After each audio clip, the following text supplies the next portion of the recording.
Hello everyone, my name is Chetan Singh Rajput और आप सभी का स्वागत है chem bio chem coaching classes में। Students, today we are going to discuss about 18 electron rule. जो आपका 18 इलेक्ट्रॉन रूल है वो है आपके सिलेबस में, ठीक है, एमएससी 4th सेम के ऑर्गेनो ट्रांजिशन की फर्स्ट यूनिट। तो यहाँ पे 18 इलेक्ट्रॉन रूल के नोट्स आपको मिलेंगे। तो 18 इलेक्ट्रॉन रूल होता क्या है? When the central metal atom or ion of a complex compound acquires an outer shell electronic configuration n-1 d10 nh2 np6, there will be 18 electron in the valence shell and the electronic configuration will be closed and stable. It is known as 18 electron rule. आपका first point क्या बोलता है कि outer most जो cell होती है, आपकी outer cell होती है या वैलेंस सेल होती है, उसमें आपके 18 इलेक्ट्रॉन रूल होते हैं। तो वैलेंस सेल में आपके जो 18 इलेक्ट्रॉन्स रूल होते हैं, मतलब 18 इलेक्ट्रॉन्स होते हैं, उससे आपका जो है जो कंपाउंड रहता है वह मोस्ट स्टेबल हो जाता है, ठीक है। उसी को 18 इलेक्ट्रॉन रूल बोला जाता है। सेकंड पॉइंट है आपका the complex obeying the 18 electron rules are quite stable. जो कॉम्प्लेक्स आपके 18 इलेक्ट्रॉन रूल को फॉलो करते हैं वो रूल मोस्ट स्टेबल होते हैं। जो आपका थर्ड पॉइंट है Sidgwick made an attempt to explain the nature of bonding in transition metal complex on the basis of electronic concept. Sidgwick ने क्या करा था कि जो आपका नेचर, मतलब आपकी जो ऑर्गेनो ट्रांजिशन मेटल कॉम्प्लेक्स होते हैं उनको इलेक्ट्रॉनिक कॉन्सेप्ट के आधार पर उन्होंने समझाने की कोशिश की थी, ठीक है, एक्सप्लेन किया था। Fourth point, according to him मतलब किसके अकॉर्डिंग? सिज्विक के according the ligands act as Lewis base and the metal ion act as Lewis acid. जो लिगेंड रहते हैं वो लुईस बेस की तरह एक्ट करते हैं। क्यों? क्योंकि वो लोन पेयर देते हैं, ठीक है। लुईस की ये थ्योरी थी, जो लोन पेयर देता है वो बेस होता है और जो लोन पेयर एक्सेप्ट करता है वो लुईस एसिड होता है। तो आपको पता है कि लिगेंड अपने लोन पेयर देता है, तो यहाँ पे लिगेंड लुईस बेस की तरह एक्ट करता है और मेटल लुईस एसिड की तरह। अब 18 इलेक्ट्रॉन रूल में आपको 18 इलेक्ट्रॉन काउंट करने की 2 मेथड्स हैं, ठीक है। आपको 2 मेथड है, एक तो न्यूट्रल एटम मेथड और ऑक्सीडेशन स्टेट मेथड। तो जो 18 इलेक्ट्रॉन रूल रहता है ये स्टेबिलिटी के लिए और ऑर्गेनोमेटेलिक कंपाउंड होते हैं उनके लिए एक महत्वपूर्ण जो है रूल है। The 18 electron rule is very useful in predicting stability, ये स्टेबिलिटी को प्रिडिक्ट करने के लिए, एंड structure of organometallic compound, organometallic compound की स्ट्रक्चर को करने के बताने के लिए एक महत्वपूर्ण रूल है। और यहाँ पे आप 2 मेथड से इलेक्ट्रॉन काउंट कर सकते हैं। पहला आपका न्यूट्रल एटम मेथड होता है, दूसरा होता है आपका ऑक्सीडेशन स्टेट मेथड। इसको न्यूट्रल एटम को कोवेलेंट मॉडल बोला जाता है और ऑक्सीडेशन स्टेट को आयोनिक मॉडल बोला जाता है। कोवेलेंट मॉडल इसलिए बोला जाता है क्योंकि इसमें मेटल और जो आपका लिगेंड रहता है उसके बीच में कोवेलेंट बॉन्ड माना जाता है और आयोनिक मॉडल में आयोनिक बॉन्ड माना जाता है, ठीक है। उसके बाद देखिए हम एक एक करके डिस्कस कर लेते हैं न्यूट्रल एटम और कोवेलेंट मॉडल। तो according to the covalent model के according there is covalent bond between CO and H। यहाँ पे आपको देखिए, यहाँ पे ये वाला एग्जाम्पल दिख रहा होगा, ये वाला। यहाँ पे क्या किया इसने कि यहाँ पे इसने ये हुआ कि हाइड्रोजन और जो कोबाल्ट है उसके बीच में जो बॉन्ड बना हुआ है उसको इसने कोवेलेंट बॉन्ड माना है, ठीक है। और यहाँ पे हाइड्रोजन 1 इलेक्ट्रॉन डोनर होता है, ठीक है, न्यूट्रल एटम मेथड के अकॉर्डिंग। तो यहाँ पे क्या होगा कि देखिए HCO और CO4 ये आपका कॉम्प्लेक्स है। तो यहाँ पे इलेक्ट्रॉन काउंट कैसे करोगे आप? जो CO मतलब कोबाल्ट है, तो कोबाल्ट के वैलेंस सेल में कितने इलेक्ट्रॉन होते हैं? इसका जो वैलेंस सेल का इलेक्ट्रॉनिक कॉन्फ़िगरेशन होता है वो होता है 4s2 3d7। तो डी में 7 है और 4s2 मतलब 9।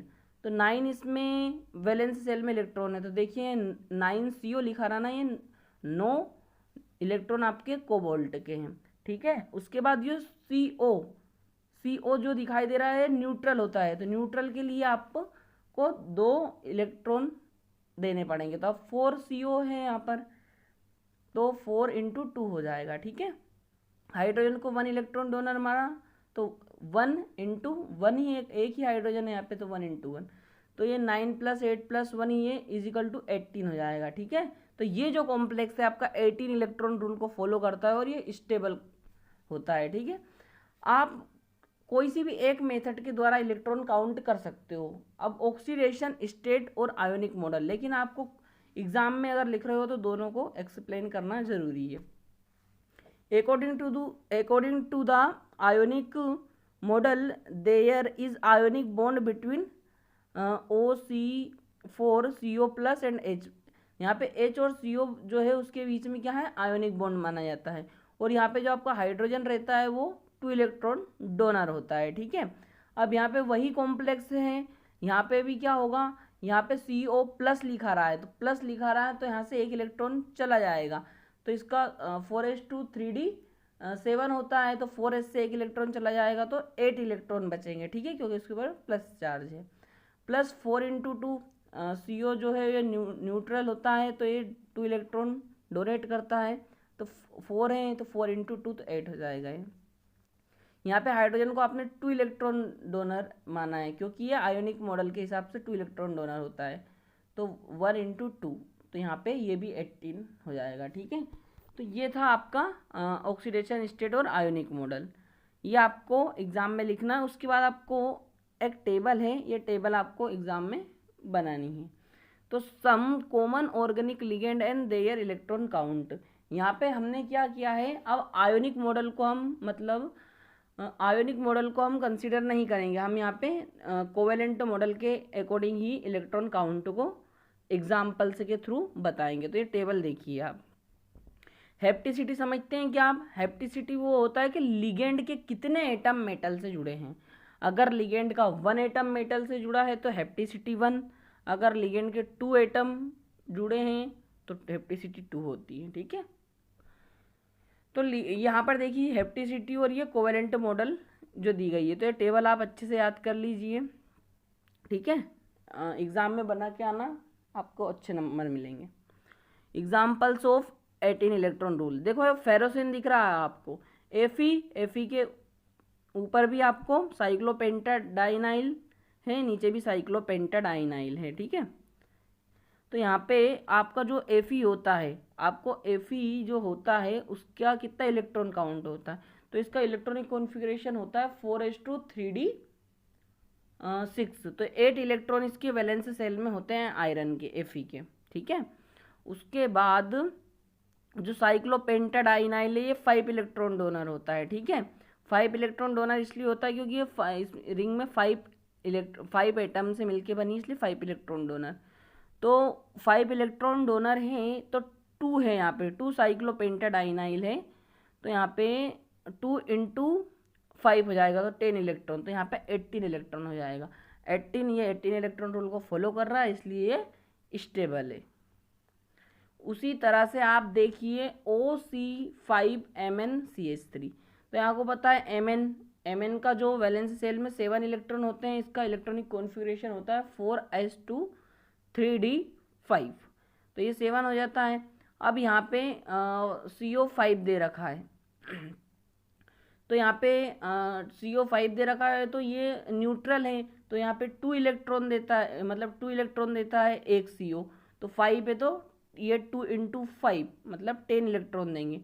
और यहाँ पे CH3 आपका 1 इलेक्ट्रॉन डोनर होता है, तो ये 18 इलेक्ट्रॉन ऐसे काउंट कर लेना, ठीक है।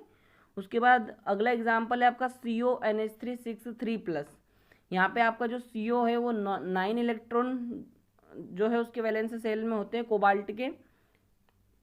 यहाँ पे NH3 जो है वो आपका क्या है, न्यूट्रल है, तो 6NH3 है तो न्यूट्रल आपका 2 इलेक्ट्रॉन डोनर होता है, तो यहाँ पे 6NH3 तो 2 इंटू 6 इजिकल टू 12 इलेक्ट्रॉन हो जाएंगे, ठीक है। और यहाँ पे जो चार्ज है अगर प्लस में दे रखा तो उसको माइनस करना है, और माइनस में दे रखा तो उसको प्लस करना है। तो यहाँ पे प्लस में चार्ज है तो इसको माइनस करोगे आप, तो -3 इलेक्ट्रॉन, तो ये 18 इलेक्ट्रॉन हो जाएंगे काउंट करने पे। उसी तरह से देखिए एनाइन जो है 10 इलेक्ट्रॉन वैलेंस सेल में होते हैं, और जो आपकी ये 3 ये एक आपको दिख रहा है ये 3 इलेक्ट्रॉन डोनर है, ठीक है। तो यहाँ पे 3 इलेक्ट्रॉन डोनर है, ये दिखाई दे रहा है आपको, ये वाला, ये 3 इलेक्ट्रॉन डोनर होता है, और ये भी 3 इलेक्ट्रॉन डोनर ही है, तो यहाँ पे 6 इलेक्ट्रॉन हो जाएंगे, ठीक है। 2 इंटू 3 तो 6। उसके बाद आपको क्रोमियम वाले में देखना, क्रोमियम के वैलेंस सेल में 6 इलेक्ट्रॉन होते हैं। उसके बाद ये जो आपको बेंजीन रिंग दिखाई दे रही है 6 इलेक्ट्रॉन डोनर होती है, तो 2 है तो 6 इंटू 2 तो हो जाएंगे आपके 18 इलेक्ट्रॉन ये। तो ये भी आपका उसका एग्जाम्पल है। उसके बाद ये वाला और ये वाला आप खुद ट्राई कीजिएगा, ठीक है। उसके बाद लिमिटेशंस ऑफ 18 इलेक्ट्रॉन रूल। तो 18 इलेक्ट्रॉन रूल है, ये हार्ड और फास्ट रूल नहीं होता है, ऐसा नहीं है कि हमेशा ही फॉलो हो जाएगा, ठीक है। इसकी ज़रूरी नहीं है, कुछ कॉम्प्लेक्स ऐसे होते हैं जो 18 इलेक्ट्रॉन रूल से, जिनमें ज़्यादा इलेक्ट्रॉन होते हैं वो भी स्टेबल होते हैं, और जिसमें 18 इलेक्ट्रॉन रूल से 18 इलेक्ट्रॉन से कम होते हैं वो कॉम्प्लेक्स भी स्टेबल होते हैं। तो the 18 electron rule is not a hard and fast rule and it is not always strictly obeyed. There are a number of stable complex in which the electron count is not equal to 18. It may be less than or greater than 18. देख लीजिए complex दे रखा है WCH36। यहाँ पे जो tungsten है वो 6 electron donor होता है, और 6 इलेक्ट्रॉन डोनर आपका CH3 है, तो यहाँ पे 12 इलेक्ट्रॉन होता है, और ये स्टेबल कॉम्प्लेक्स होता है। ऐसे ही MnH2 है 6+2। मैग्नीज में 7 इलेक्ट्रॉन इसके वैलेंस सेल में होते हैं। अब वाटर जो है न्यूट्रल है, तो वाटर न्यूट्रल है तो 6 इंटू 2, मैं तो न्यूट्रल 2 इलेक्ट्रॉन डोनर होता है, तो 6 है तो 6 इंटू 2 और 7 वो, तो कितने 19 हो जाएंगे, और ये -2 करोगे आप तो 17 इलेक्ट्रॉन हो जाएंगे, ठीक है। इसी तरह से आप ये दोनों का आप निकालना, ये वेनेडियम वाले और जिंक वाले का, ठीक है। इसमें एक में 17 इलेक्ट्रॉन आएंगे, एक में 22 इलेक्ट्रॉन आएंगे। उसके बाद सेकंड लिमिटेशन से इसकी ये थी कि यहाँ पे जो स्क्वायर प्लेनर कॉम्प्लेक्स होते हैं, जो D8 होते हैं, वो क्या करते हैं, वो 16 इलेक्ट्रॉन रूल को फॉलो करते हैं, मतलब वो 16 इलेक्ट्रॉन रूल में ही, मतलब 16 इलेक्ट्रॉन में ही स्टेबल होते हैं, और ये टेबल बना देना। तो ये आपका 18 इलेक्ट्रॉन रूल के नोट्स कंप्लीट हुआ, ठीक है। आप इतनी चीज़ें लिख के आ जाओगे तो आपको कंप्लीट पूरे नंबर मिल जाएंगे।